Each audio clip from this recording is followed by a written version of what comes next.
Hello and welcome to Absolutely Not. Thank y'all so much for being here. My name is Katrina Stroll. My pronouns are they, she, he, and you can learn more about me at my website, www.katrinastroll.com. Real quick, if you appreciate the work that I do here or elsewhere, please visit the Support the Mission page of my website. There are several options to choose from to support my work, so please choose one. The key words for this episode are autonomy, health, and power. I encourage y'all to look up the definitions of these words and compare them to the definitions you carry with you on a daily basis. If you need help comparing, please let me know. This episode is sponsored by BetterHelp. BetterHelp allows you to connect with one of 24 licensed therapists in a safe and private online environment. You pay a low flat fee for unlimited therapy with your therapist.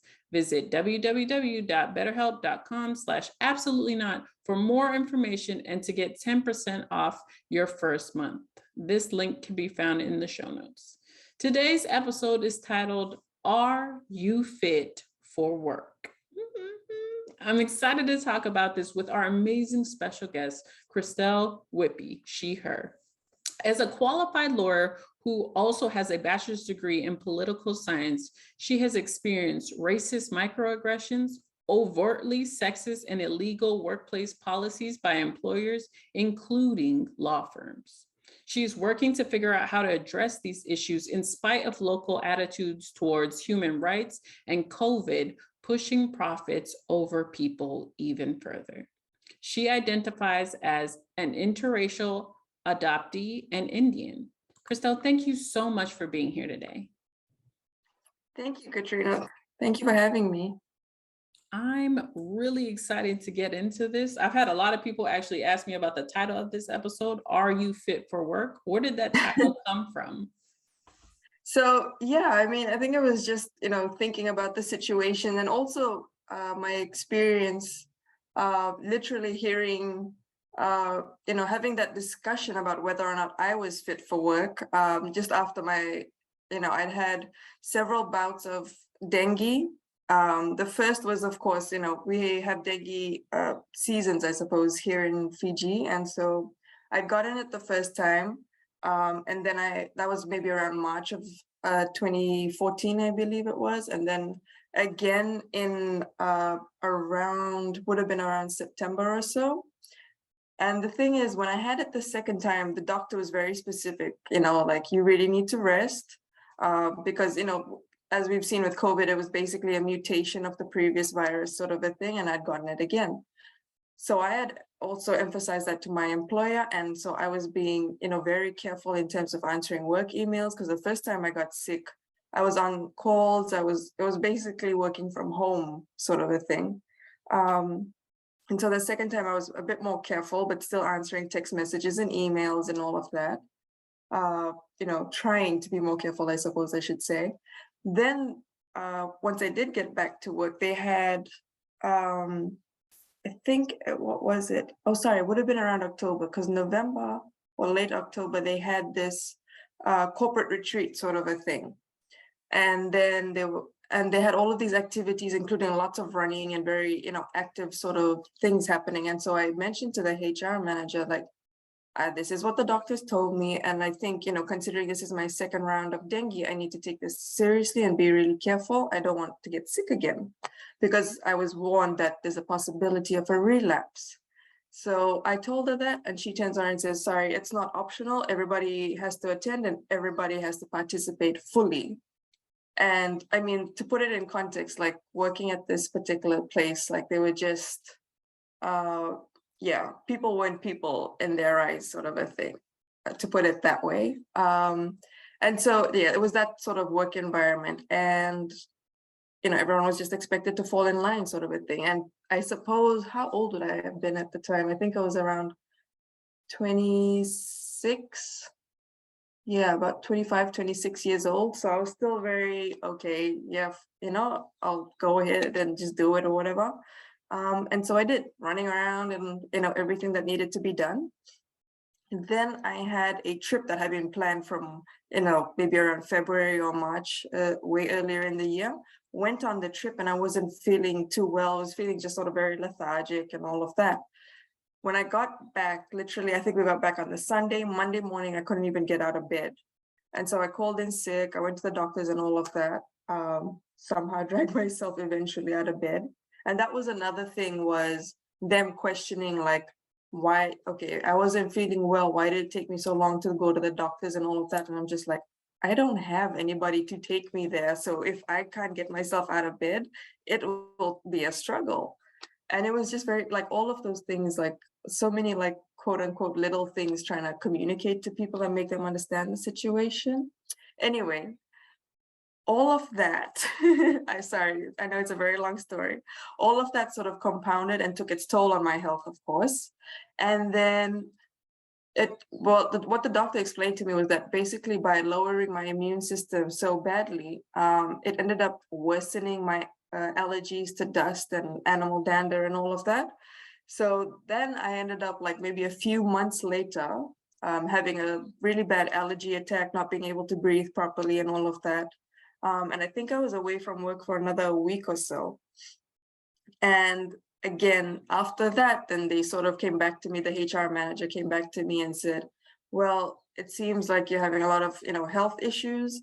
Mind you, I wasn't the only one at the office having health issues, but anyway, I was asked to take, what do you call that?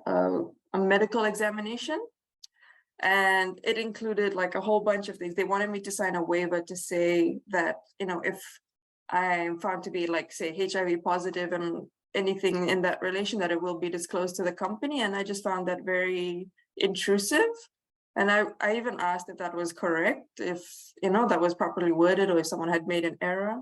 But anyway, so it was going to be this full-on medical examination to determine if I was fit for work. So long story short, that's where that came from. And they wanted me to pay for it as well. And at the time, I didn't know how much the medical examination would cost. So I was just very taken aback and I refused. I was like, no, when it comes to payments, you want me to do this, so you're going to have to pay for it. So then they sort of just, I didn't hear anything about it after that. And I ended up applying for jobs elsewhere. That was that. It was very interesting. And the thing is, the whole time, it was very much like, oh, you're doing something wrong, or I'm doing something wrong, to put myself in the position of not being well. No acceptance of any role on their part or anything like that. So that was, it was very frustrating, to say the least. To say the very least, I appreciate you taking us through the levels of which employers will push and push and push on your boundaries and just your level of self-respect for yourself. At what level, because you said you started applying for jobs, at what level were you like, oh, I cannot stay here forever? It was one of those things where like I had questioned it, like even just the first time I got sick and I was getting so many calls and getting interrupted, like trying to rest. And I was like, okay, that's not great. But then again, like, I guess because I was young, I just put up with it. But yeah, it was definitely like I'd worked there a little over a year and I got into the point where I was just like, like you mentioned, boundaries. They were just pushing me really hard on the boundaries, and just the fact that I'd had that conversation with the doctor telling me that because of all the previous, medical issues, and it was very obvious in my mind that I was being pushed too far, sort of a thing, and I wasn't being given those not even accommodations, but just that common sense that, okay, this person is unwell, they need to rest, which is a very basic thing. You shouldn't even have to explain to your employer. It was just too much. And I think I was like level 10. If we're going on a scale of 1 to 10, I was definitely level 10 and just like, nah, I need to get out of for my personal health and well-being, sort of a thing. Yeah. And I love that you're using these words. You use the word intrusive, you use the word compounded. So the times that you went to the doctor, like that impacted your health, they compounded upon each other. It made me think of a book that talks about like the psychological effects of trauma. It's called The Body Keeps Score. But even even in other ways, the body is keeping score. And it's funny that your employer was not. Like it's very strange that your employer was not. What did the conversation look like when you told them that you were leaving, or that the reasons that you were leaving? Oh, it didn't even come to me telling them the exact reasons because, for one, they weren't interested in doing an exit interview. And on the other hand, like, yeah, I only told them after I secured a job elsewhere. So there was a little bit of like friction over the fact that I'd only been there, I think close to 18 months or so. And then I was handing in my resignation. So they took that sort of like personally in a way, or that's the impression I got, that, oh, okay, she's off already, sort of a thing. Like, yeah, here in, in the context of the country in general, employee loyalty is, something that's always factored in. And if you're seen as a job hopper, which, considering my employment history, I definitely am, you're sort of like, yeah, seen as disloyal, and you're not worth, an investment and sort of a thing. You're not a good employee. So it's interesting, but yeah, like it goes both ways. And I think I posted on this on LinkedIn several times, just like, if you want this from your employees, this is what you need to be giving them. Yeah, yeah, intrusive, all of those words are so on point. Yeah. It sounds awful, but it also reminds me of the times that I myself have been experiences like this. And at the end, like towards the end, when you're leaving, you're like, oh, wow, y'all have been awful this entire time. Like you have literally been shitty to me the entire time. And it took me a while to see it, but now I get to see it on full display. So I appreciate you talking about that. They didn't give an exit interview and they were just like, oh, wow, you're disloyal. The definition of loyal in a lot of spaces, especially for employers, really differs from the definition that I carry with me on a daily basis. Now, when you go into new employer spaces or new spaces in general, does that happen often, that your definition of loyalty differs? Yeah, I mean, even after that job, because that one I left around 2015, and I've had several jobs. I mean, I'm sure if anyone looks up my LinkedIn, you'll see all of my work history. And so, yeah, sometimes like even just trying to be forthright and, telling them what I need and what my expectations are of an employer. I always mention, work-life balance and all of that. And it's always, I mean, in every aspect of my life, I try to do that so that the other person understands, and also not only to set boundaries, but in my mind, it's like, okay, to try and decrease or minimize as much friction going forward, or any kind of, falling out or anything, but it just hasn't worked. Like, as much as I try to be forthright, the other person's just like lying through their teeth, as I discover as things go on.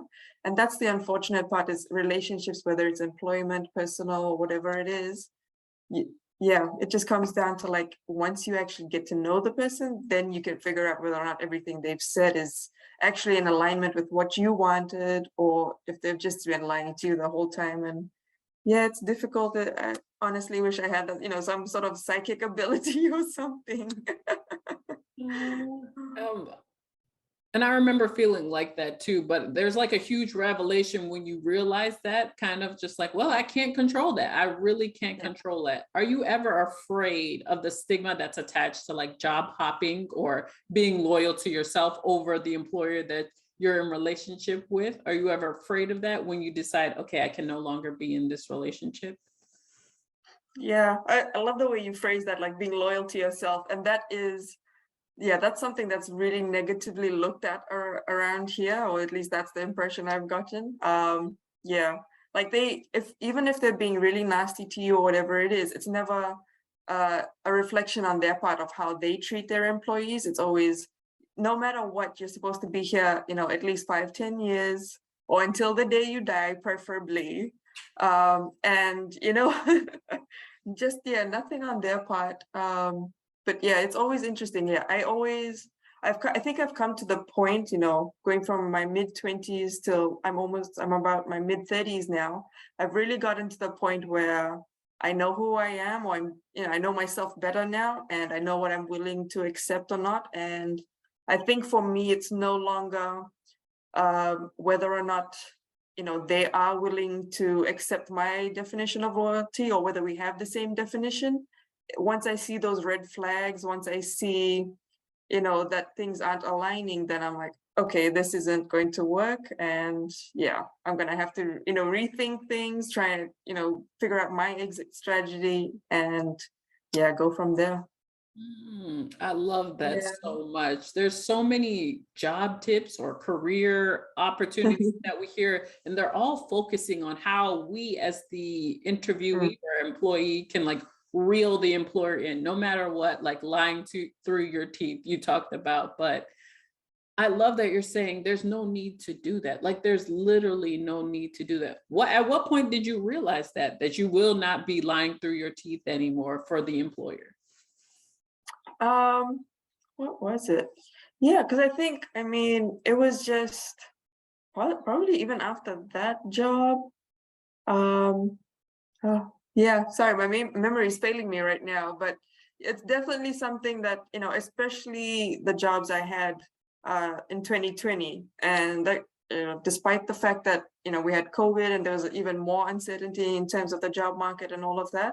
I think by then, and despite the struggles, like the years preceding that, I wasn't exactly having the best, or the easiest time work-wise. I was doing very fixed term contract, 4 or 5 months sort of a thing at a time.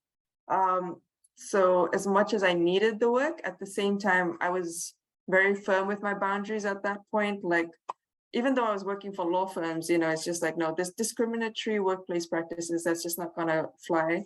The first one I had in 2020, they weren't even paying my salary at one point. And then the second one I had, they were monitoring our toilet breaks. It was just really extreme and just unacceptable. So I think it's been sort of a twofold thing of me learning my own boundaries and what I will and won't accept.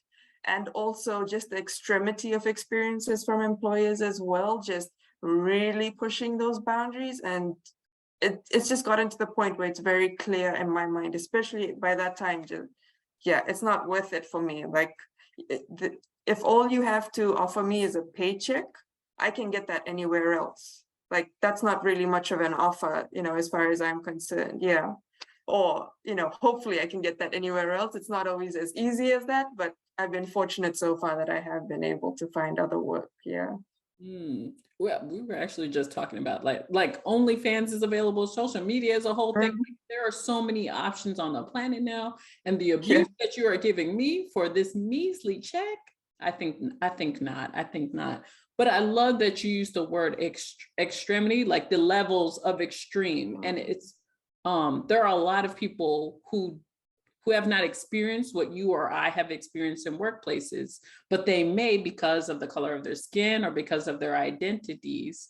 And the messaging that I hope they get from this space or this conversation is like, please write down your extreme levels of abuse. Like, write it down. Like, if somebody is monitoring your bathroom breaks, is that extreme for you? Because it is for me. Like, write that down. Do you have any tricks like that you take with you into like interviews or into workplaces? Oh yeah, actually it's great. It's interesting that you mentioned writing it down, because, keeping a record, like, I don't know if that's my lawyer brain sort of coming in, kind of a thing, but yeah, but to be honest, it wasn't something I did right away, because I've never been the type of person to keep a diary or a journal or anything like that. So going back again to those experiences in 2020, it was one of those things where, like, because of the gaslighting and because I'd experienced gaslighting so many times, I'm like, okay, something's going to need to change. And it was just also for my mental health, and I found it really helpful. All I would do was just write down, sort of just a short description of the situation, what I said, how they reacted, sort of a thing, and then what was the line in the sand for me, sort of a thing that I just wouldn't cross, and how I handle the situation essentially. And so it's been really interesting, like, once in a while, like when I think back to it, or even while I'm in the situation and they're gaslighting that, oh, that didn't happen that way or whatever it is, I can go back to my notes and be like, no, that I recorded this on that date. My memory was fresh, so I trust my, written record, and that's what I have. That's what happened. So yeah, and sometimes they lie about the most like ridiculous things. And I know at first, like I said, I don't know if it was because I was younger or whatever, I was willing to give them the benefit of the doubt. Maybe their memories just aren't that good. But with sometimes it's really significant, and there's, even when there is a record of something, they're not bothered. They want to go with their narrative, sort of a thing. So yeah, that writing things down is great. I also try as much as possible. I've tried to be like, okay, what are my boundaries? Just to be clear with myself, and then to be absolutely firm with them. And I would say as well, just if you have an employer that, in terms of work hours and all of that, they're not giving you that space, they're not, they're constantly calling you after work hours, or their expectations are just sort of pushing those sort of boundaries, that you need to sort of be firm, and like whether it's on your calendar to put that you're, not available during those times, that these are outside of work hours, or even just an automated response on your email to say that, this is outside of my office hours, there'll be a delayed response or whatever it is. Yeah, I find that that's always useful. Especially, sometimes if you got international workmates and things like that as well, it's not like they don't necessarily have the expectation that you'll be responding. It really just comes down to, yeah, your employer and what their expectations are. Because there have been things in the past where I'll see an email coming in at 10 p.m. and I'll think like, okay, it's late, I'm gonna, answer it in the morning. And then in the morning, I'm getting questioned as to why I didn't respond. Like, what happened? You have a smartphone for a reason. You're supposed to be respond. That's why we give you that access. And I was just taken aback, like, oh, okay. That was quite late though. Like, we do need to sleep if you want us to be able to function and deliver the next day. So yeah, sorry. So it's kind of, so that would be pushing the boundaries, and of course just trying to set things straight again after that.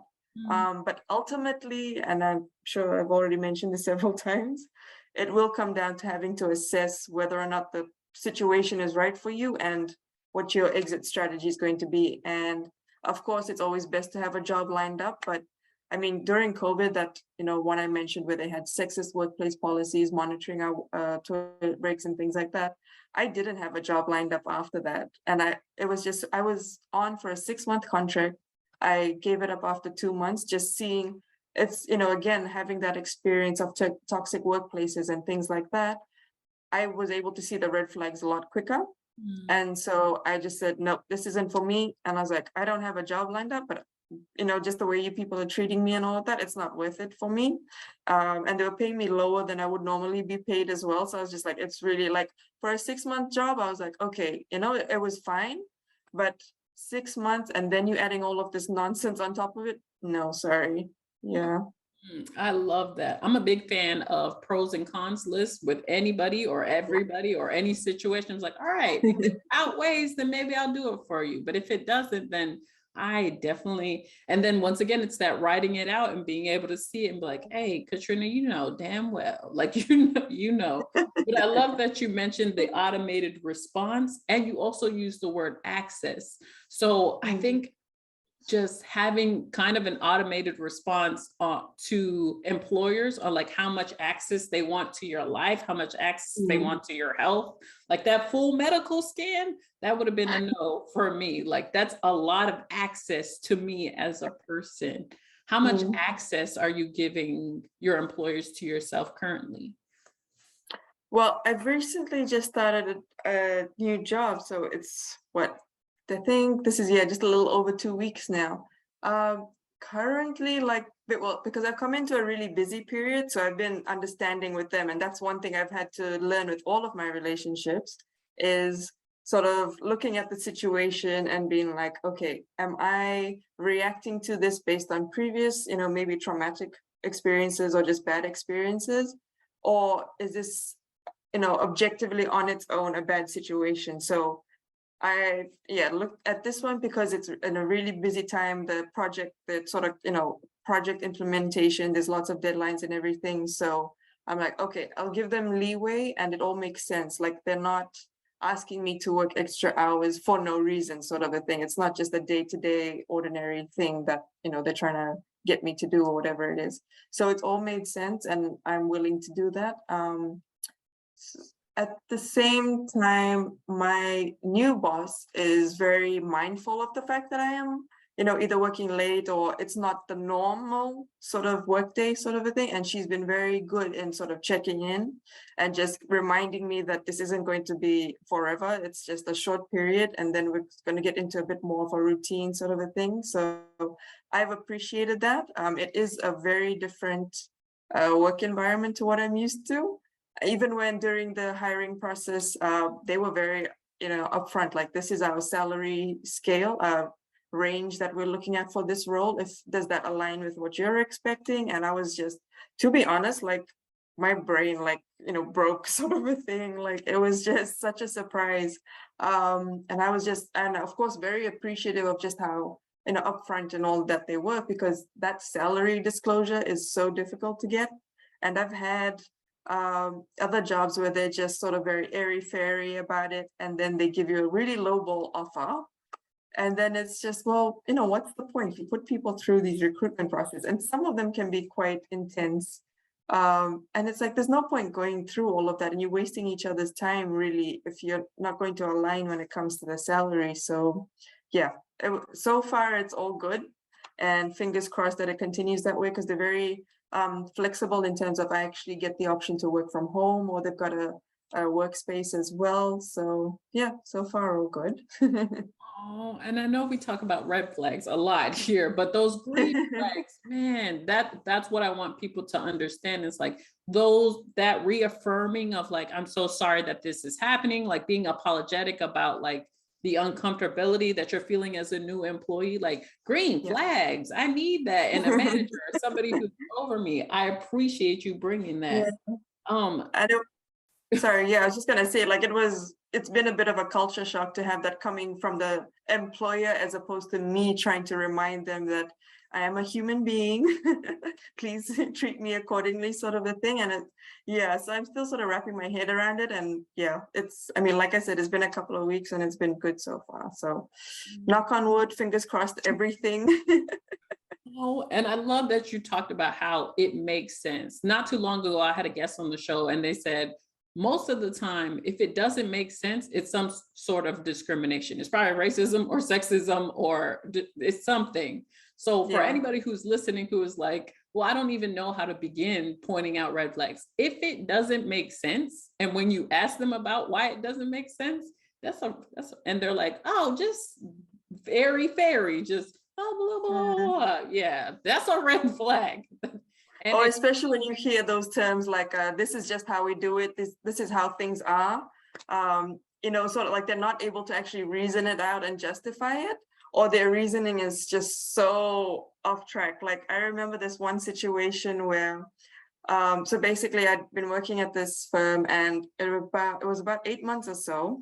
And I'd had issues with my laptop. I'd been losing work and they had IT people to come in and look at it. And sometimes they'd restart the computer and that's when I'd lose my work. And, they'd come in when I wasn't in the office. So I wasn't even there to say, no, hold on, that needs to be saved or whatever.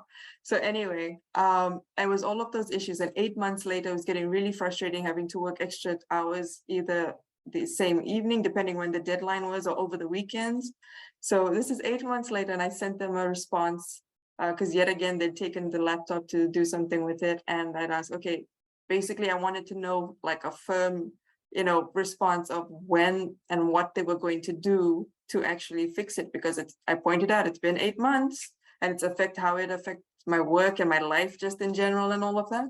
And I was actually pulled up by the partner saying that I shouldn't speak to, other employees that way.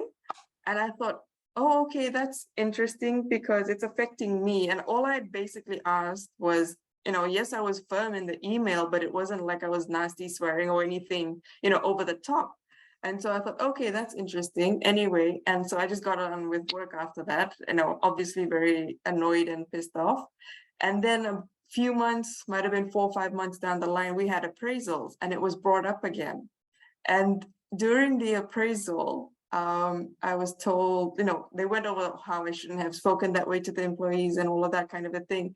And I was just like, okay, so what would you have expected me to do? And I went over the situation and the difficulties again, reminding them of how I was. And their response was, if that it was that frustrating and the firm wasn't, meeting my expectations or whatever it was, wasn't doing what, first of all, I don't think I should be telling them what my expectations in terms of having office equipment are.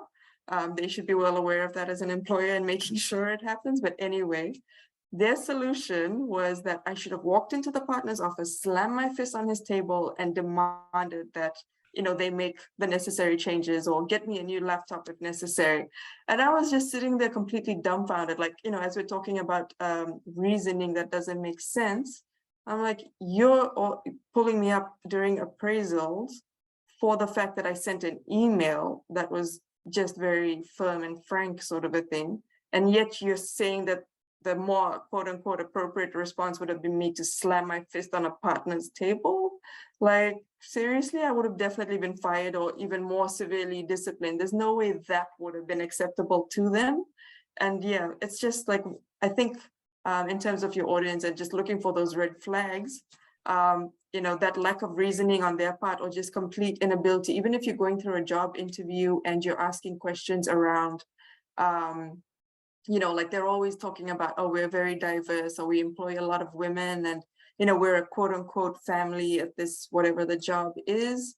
Once you start asking specific questions like, oh, okay, so how do you, give your employees that work-life balance, or how do you go about recruiting women, or whatever it is, and what, they're never able to give those specific responses or actually quantify or justify why they recruit a certain way or do things a certain way in the office place, like whatever it is that your preferences and all of that are.